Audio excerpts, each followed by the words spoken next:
A leitura do mundo precede a leitura da palavra. Essa célebre frase de Paulo Freire descreve um pouco da perspectiva Foucaultiana de leitura. Para Michel Foucault, o ato de ler é algo muito mais amplo e abrangente do que se é pensado cotidianamente como prática de leitura. Ler não se restringe a um livro ou a algum material escrito. O ato de ler pode ser atrelado a diversos outros fatores sociais. Pode-se ler a sociedade, ler a natureza, ler obras artísticas, ler as ações dos indivíduos, ler um olhar, dentre outros. Quando há uma determinação do que é leitura, muitos grupos e sujeitos que não estão dentro dos padrões da sociedade letrada acabam sendo marginalizados pelo fato de não lerem o que é tido como útil e edificante. Essas formas de determinação e legitimação podem ser exercidas através dos dispositivos de controle. Aqui iremos citar dois: os ambientes escolar, acadêmico e os centros religiosos, nos quais as pessoas, para se associarem, necessitam se adaptar aos padrões e regras pré-estabelecidas do grupo, havendo uma transformação no seu modo de pensar e de agir. Essas imposições de poder e controle acabam agindo como uma forma de manipulação de saberes e pensamentos, além de valorizar determinadas categorias de leituras e saberes em detrimento de outros. Assim, partindo de uma visão Foucaultiana, é interessante se pensar em como essas instituições têm exercido controle através dos tipos de leituras aplicadas nesses âmbitos, pois geralmente são escolhidas por outros participantes da direção ou da coordenação deste grupo, estimulando influências que não se limitam apenas em converter a mente do sujeito, mas também o seu modo de vestir, comer, andar, falar, forma de pronunciar seus discursos, sua visão, suas perspectivas de mundo e também seu posicionamento e opiniões. Nesse caso, a leitura funciona classificando e segregando os sujeitos, afetando profundamente as relações, os espaços, os modos de enunciar e os processos de subjetivação. Além disso, é possível perceber que as leituras e os leitores que não são legitimados por esses espaços institucionalizados acabam sendo marginalizados e excluídos socialmente. Assim, a leitura deve ser vista como uma prática de resistência, ainda que atrelada a dispositivos de controle que homogeneizam e marginalizam leituras e saberes. Diante do que foi exposto anteriormente, percebe-se como os dispositivos de controle e as relações de poder legitimam, hierarquizam, marginalizam e, sobretudo, homogeneizam as leituras, determinando o que é uma leitura válida, o que é importante para ser lido, quais autores são escolhidos como bons e quais os espaços são considerados aptos para as leituras serem realizadas. Para exemplificar esse aspecto, a materialidade discursiva selecionada é a lista de livros tidos como essenciais para serem lidos durante a vida. A lista foi feita pela Amazon, o site que mais vende livros atualmente, e publicado pela revista Bula.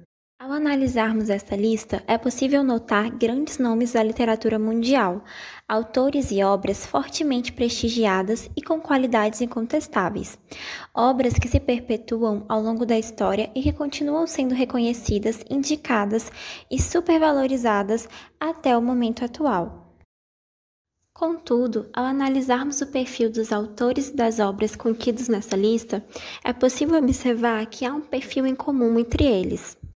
Grande parte das obras citadas fazem parte do chamado cânone literário, o qual abarca obras de grande reconhecimento e prestígio.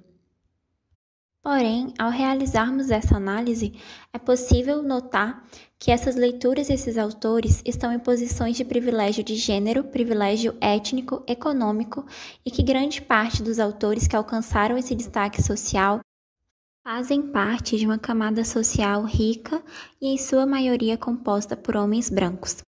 Assim, é possível perceber que as obras legitimadas pelo cânone literário abordam uma visão padronizada e homogeneizada, baseada em contextos patriarcais europeus e de supremacia branca e masculina. Ademais, é possível problematizar a falta de representatividade e de identificação nas leituras, e como os escritores que não fazem parte desse padrão favorecido acabam sendo excluídos e deixados à margem.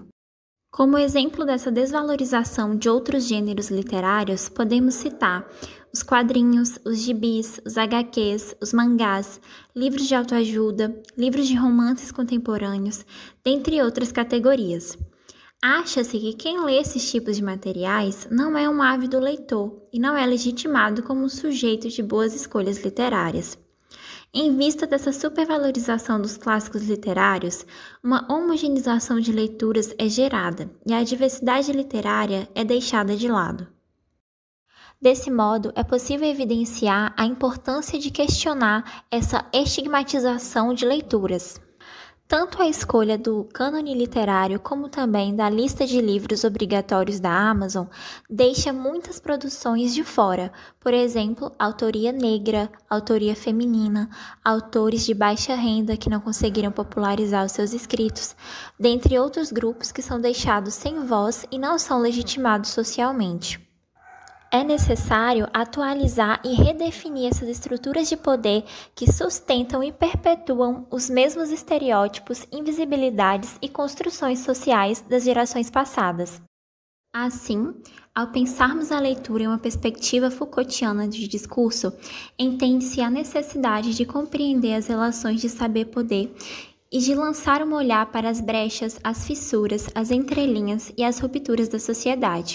Pois para dar visibilidade às leituras deslegitimadas, popularizar outros autores, outros estilos de leituras e dar prestígio e oportunidade de destaque para outros enredos e outras representatividades, é essencial realizar uma arqueologia que note os excluídos, os deixados à margem. É preciso olhar para os sujeitos, espaços e acontecimentos que pouco se olham. Seguindo a mesma linha de raciocínio, entendemos que quando ocorre um processo de homogeneização das leituras e uma espécie de privilegização atribuídos ao cânone literário, é natural que aconteça uma espécie de marginalização de leitores e suas leituras. Pois, quando se há uma determinação do que deve ser lido e do que deve ser estudado, consequentemente, ocorre uma espécie de exclusão daqueles que não fazem parte desse cânone, havendo assim uma marginalização de leitores e seus escritos. Assim, para exemplificar como muitos leitores e seus tipos de leitura são deixados de lado, analisaremos duas imagens das quais fazem parte dos resultados de busca na internet pelo termo leitor. Essas imagens representam e sintetizam a grande maioria dos resultados. E como podemos ver, ao pesquisarmos sobre o termo leitor na internet, as imagens, na sua grande maioria, se não todas, representam pessoas lendo ou estudando materiais escritos, fortalecendo assim o estigma de que a leitura está estritamente presa aos materiais escritos, como textos, artigos, livros, jornais, entre outros, e, consequentemente, excluindo outros tipos de leitura e seus leitores. Nesse viés, poucos têm a percepção de que a literatura está mais ligada à vida cotidiana do que a textos escritos. Um dos exemplos que podemos citar são os telespectadores experientes de futebol, que ao assistir uma partida de seu time favorito, em poucos minutos de jogo ele consegue fazer uma análise quase perfeita de toda a disputa em si. Ele presume qual das equipes está jogando melhor, qual daquelas equipes deverá vencer e, se possível, ele até determina quais substituições o técnico deveria fazer para que o time jogue de forma melhor e mais eficiente. Voltando aos resultados de pesquisa sobre o termo leitores, percebemos aqui que na maioria das vezes encontramos pessoas em ambientes escolares, bibliotecas, livrarias ou algum tipo de espaço ligado a esse tipo de instituição. E isso exclui automaticamente outros espaços de leitura.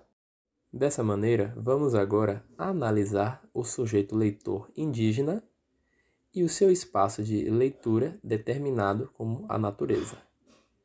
O sujeito indígena, ele obtém seu conhecimento através da relação entre a natureza e os animais e os seres vivos. Essa relação proporciona ao indígena diversos conhecimentos. Um deles é a orientação climática, pois o índio ele consegue saber se o dia será ensolarado ou chuvoso através do seu estudo e da sua análise, pois ao observar o nível do mar, o clima daquele dia, a temperatura, os sinais das nuvens do céu e os sinais que os animais eles apresentam, o índio consegue saber como será aquele determinado dia. Assim, percebemos que o sujeito indígena ele é detentor de riquíssimos conhecimentos. Entretanto, historicamente, o sujeito indígena tem a sua imagem conceituada de forma distorcida e preconceituosa por parte dos não-índios. Em virtude disso, ao longo de eras, esses indivíduos foram vistos como seres não civilizados, de extrema truculência e ignorância em suas ações, e essa visão errônea fortaleceram a concepção de que a cultura do sujeito indígena é algo a ser desprezado pelas demais. Em virtude disso, é notório que esse mecanismo de controle gera uma padronização dos ambientes de leitura e aprendizado, formando assim uma espécie de bolha social, na qual surge a falsa ideia de que o conhecimento está preso a espaços específicos de leitura e que quem não está ligado a essas instituições não devem ser considerados leitores ou até mesmo detentores de conhecimentos significativos. Por fim, conclui-se que a leitura, na perspectiva de Michel Foucault, é um meio de manifestação das relações de saber-poder, em que esse saber sofre fortes influências vindas das instituições de poder. Pensando assim, podemos entender que a leitura, em uma perspectiva Foucaultiana de discurso, destaca que os sujeitos deixados à margem e que possuem os seus saberes e formas de leitura menosprezados devem ocupar o mesmo patamar no quesito de reconhecimento social, uma vez que a leitura do mundo precede a leitura da palavra e diz muito, se não mais, do que é dito nas materialidades verbais.